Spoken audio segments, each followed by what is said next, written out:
TDP అభ్యర్థి గౌడు చరితారెడ్డికి ప్రజలు అడుగడుగునా ఘన స్వాగతం పలుకుతున్నారు. కల్లూరు మండలంలోని మార్కాపురం గ్రామంలో ఆమె ఎన్నికల ప్రచారం నిర్వహించారు.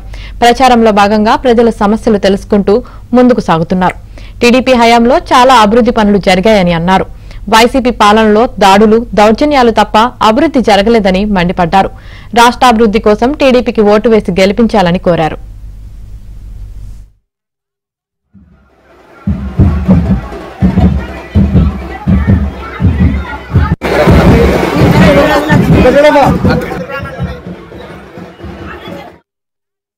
అధికారంలోకి వచ్చిన తర్వాత నేను అన్ని 95 హామీలు 99 హామీలు నెరవేర్చిన అంటున్నాడు.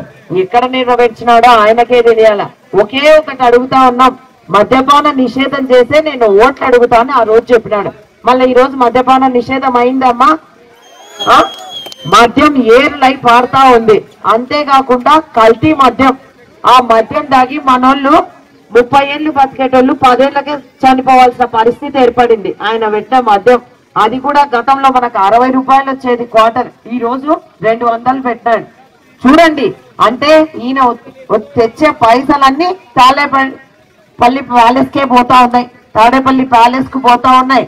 రేపు ఎన్నికలు వచ్చినాయి కదా, మళ్ళీ మేము డబ్బులు ఉన్నాయి మా దగ్గర అని అన్న అహంకారం ఉంది వాళ్ళ దగ్గర. మేము డబ్బుతో ఓట్లు కొనేస్తాం, మళ్ళీ మేమే అధికారం లేకొస్తాం, మేం పథకాలు ఇచ్చాం అని గొప్పలు చెప్పుకుంటా ఉన్నారు.